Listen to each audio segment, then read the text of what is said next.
Je vous propose donc une version en français et puis après je demanderai à quelqu'un de lire le texte en arménien et je remercie d'avance Hélène qui traduira ou qui tentera de traduire en arménien ce que je partagerai. Pardon.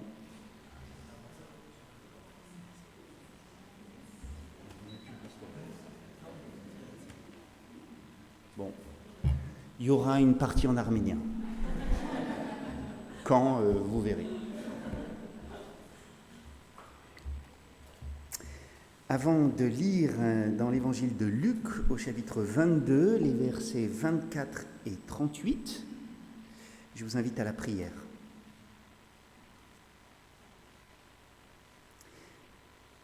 Seigneur, quand le bruit du quotidien nous empêche d'entendre ta voix, quand le bruit de nos soucis couvre tes paroles d'espérance, quand le tumulte de la vie semble nous emporter, nous te le demandons, éveille nos cœurs à ta parole. Seigneur, quand nous n'arrivons plus à discerner ce qui est important, prioritaire, quand nous ne voyons plus que l'ombre des choses, quand nous ne savons plus distinguer l'essentiel du superflu, nous te le demandons, ouvre nos yeux à ta présence bienveillante. Éveille nos cœurs à la parole que nous allons entendre maintenant, qu'elle soit pour nous une nourriture, celle qui nous permet d'avancer, de toujours espérer en ta bonté. C'est la grâce que nous te demandons en ces instants. Au nom du Seigneur Jésus. Amen. Dans l'évangile de Luc, donc au chapitre 22, les versets 24 à 38. Il s'éleva aussi parmi eux c'est les disciples, une contestation. Lequel d'entre eux devrait être estimé le plus grand ? Et Jésus leur dit, les rois des nations les dominent et ceux qui ont autorité sur elles se font appeler bienfaiteurs. Il n'en est pas de même pour vous, mais que le plus grand parmi vous soit comme le plus jeune et celui qui gouverne comme celui qui sert. Car qui est le plus grand ? Celui qui est à table ou celui qui sert ? N'est-ce pas celui qui est à table ?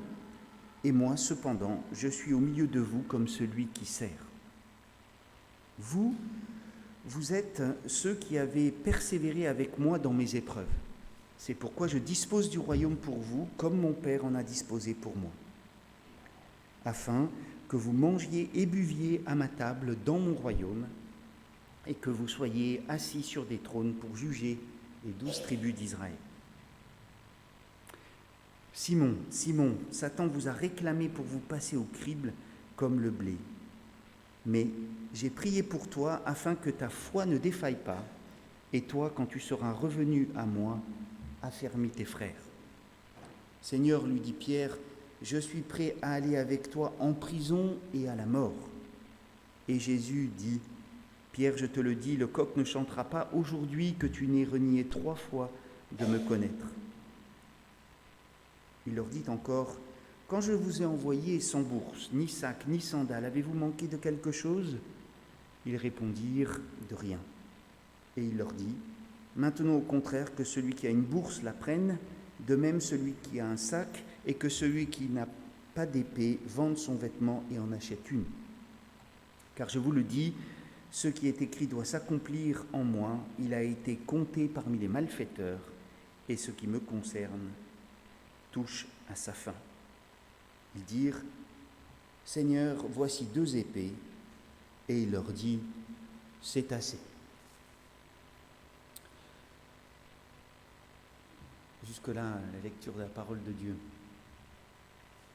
Alors, je ne sais pas comment vous réagissez à la lecture de ce texte, mais pour ma part, après l'avoir lu et médité, j'étais un peu perplexe. En effet, j'ai l'impression de lire quelque chose qui a, en tout cas, peu de cohérence dans son récit.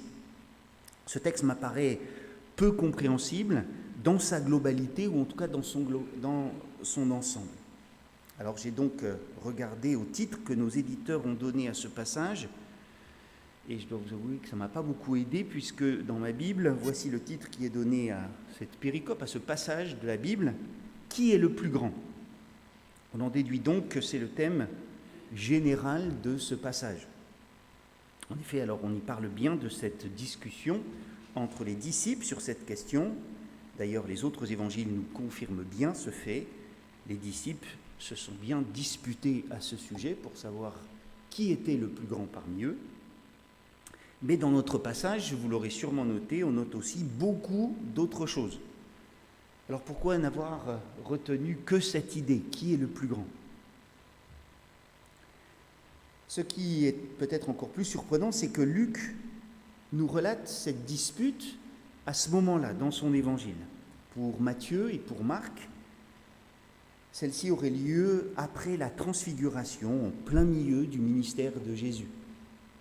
Pour Luc, cette discussion vive entre les disciples aurait lieu au début de la Semaine Sainte.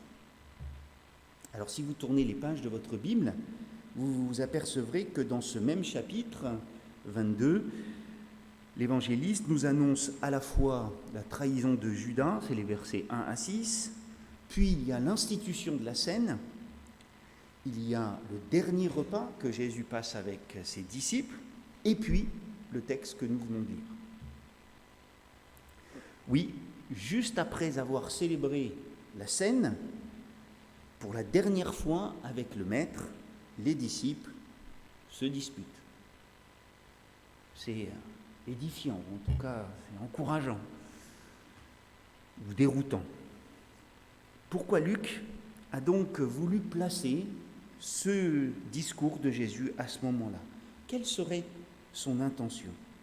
N'y aurait-il pas là un message à découvrir?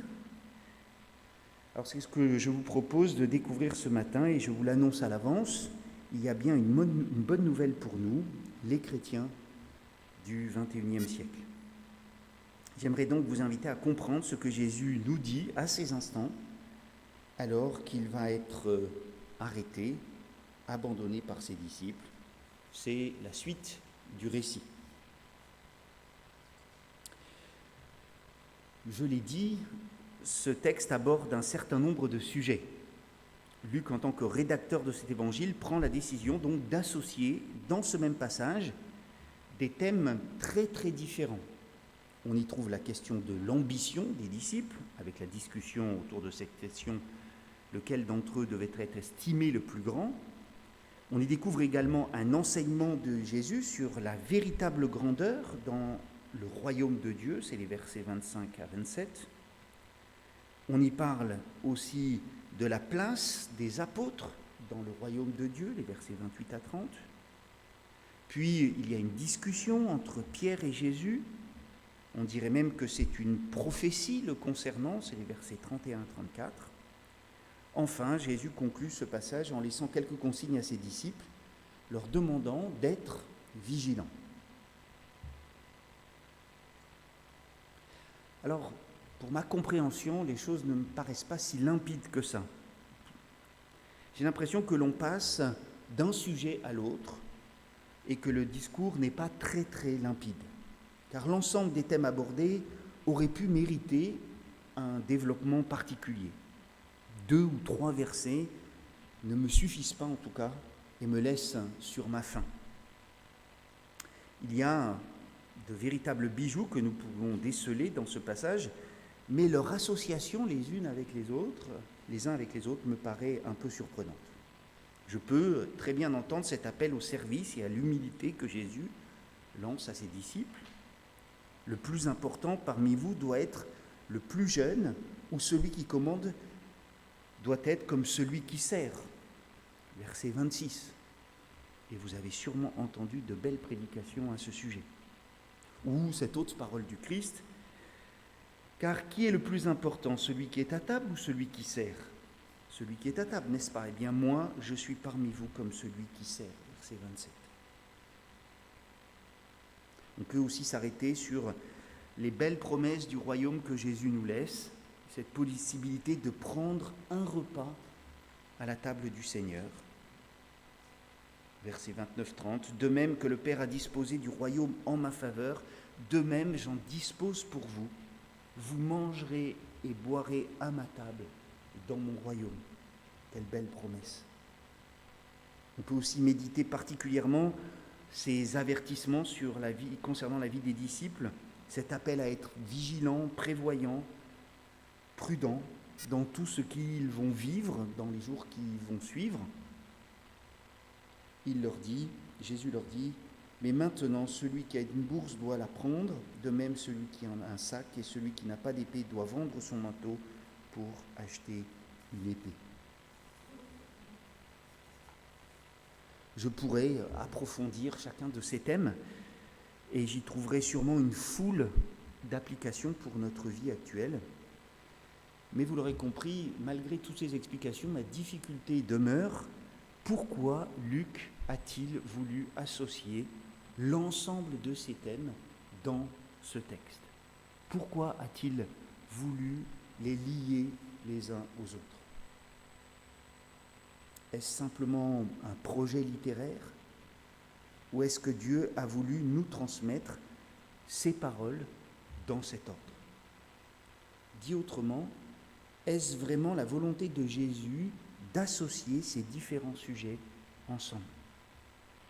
Alors s'il y a une certaine intention littéraire, j'en doute pas, je crois qu'il y a un vrai projet spirituel conscient et décidé par le Seigneur Jésus.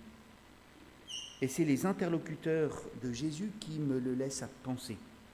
En effet, je me suis posé la question, au final, à qui ce texte s'adresse-t-il?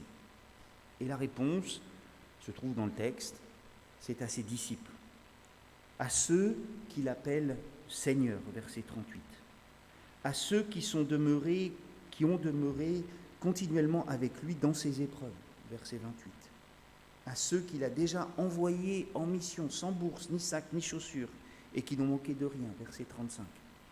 Oui, Jésus parle à ceux qu'il aime, à ceux qui l'ont suivi, aux 12, et c'est à eux que Jésus s'adresse. C'est à Pierre, avons-nous lu dans ce texte, Simon-Pierre, que Jésus va s'adresser spécialement, lui annonçant à l'avance sa trahison. Et l'on comprend assez bien qu'en interpellant Pierre, celui qui est décrit comme étant le meneur, eh bien c'est à l'ensemble du groupe des 12 qu'il s'adresse aussi. D'ailleurs, Jésus ne préviendra pas seulement Pierre. Au verset 31, il ajoute « Satan a demandé de pouvoir vous passer tous au crible comme on le fait pour purifier le grain. » Verset 31. C'est tous qui auront à combattre ou à vivre des épreuves. De plus, c'est bien une dispute entre les disciples qui va provoquer ce discours dans la bouche de Jésus. Tous ces éléments me font donc dire que dans ce texte, Jésus veut s'adresser spécialement aux disciples, à ses amis. De plus, le contexte proche me rappelle que Jésus va, après ces événements, entamer sa marche vers sa mort et vers sa résurrection. C'est la suite du récit. C'est un peu le calme avant la tempête. Ce Jésus veut profiter d'une dernière intimité avec ses amis. Et dans ce contexte, ces paroles prennent alors un caractère particulier, spécifique, celui d'un enseignement adressé à des proches. D'ailleurs, plusieurs paroles sont adressées directement aux disciples et à leurs amis proches.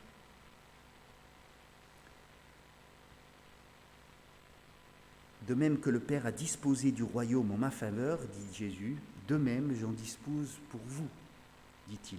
Vous mangerez et boirez à ma table dans mon royaume et vous siégerez sur des trônes pour juger les 12 tribus d'Israël. C'est là une promesse spécifique adressée aux apôtres. Et les paroles sur Pierre ont trouvé un écho très particulier chez l'intéressé, comme sa réaction en témoigne. Jésus, je suis prêt à aller en prison avec toi et à mourir avec toi. Et nous l'avons même chanté en arménien tout à l'heure. Je